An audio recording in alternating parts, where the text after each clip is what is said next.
Hi అండి, this is Syed videos. ఈ ఎండలకి చూడండి ఎలా ఉన్నాయో అవతారాలు మాయి.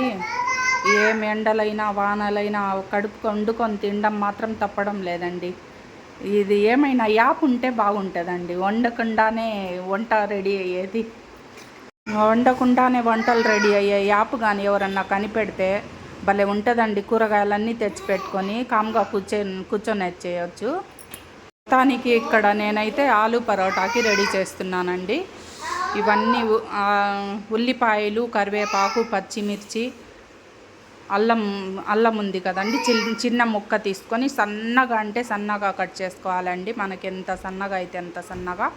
ఆయిల్ చాలా తక్కువ వేసుకోవాలి. ఎక్కువైందనుకోండి పరోటా అంతా బయటికి వచ్చేస్తుందండి, దాంట్లో స్టఫింగ్ అంతా. అందుకనేసి కొంచెమే వేసుకోవాలి.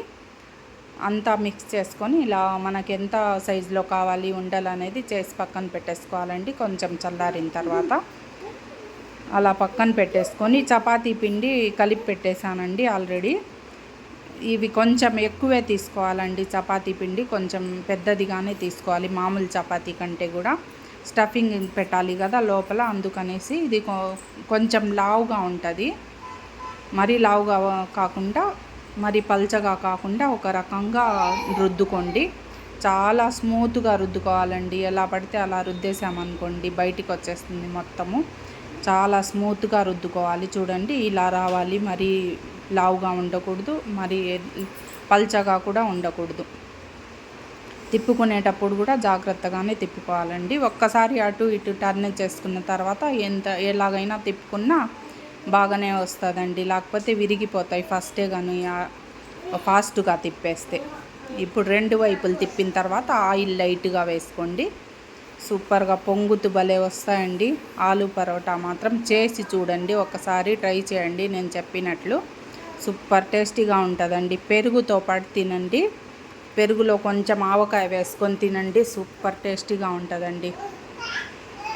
బాగా పొంగుతూ వస్తాయి, స్మూత్గా చాలా మెత్తగా ఉంటాయి. మామూలు చపాతీ కంటే కూడా ఇవి చాలా మెత్తగా వస్తాయండి. ఆలు వేసిన్నాం కదా దీంట్లో, అందుకనేసి. మధ్యలో మా పిల్లల గొడవ. నేను వాయిస్ చెప్పుకుంటుంటే మా పిల్లలు కూడా చెప్పాలంట వాయిస్. వాళ్ళ కేకలు పట్టించుకోవాకండి. ఆలు పరోటానే చూడండి అసలు ఎంతలా పొంగుతున్నాయో. సూపర్ టేస్ట్ కూడా అదిరిపోయిందండి.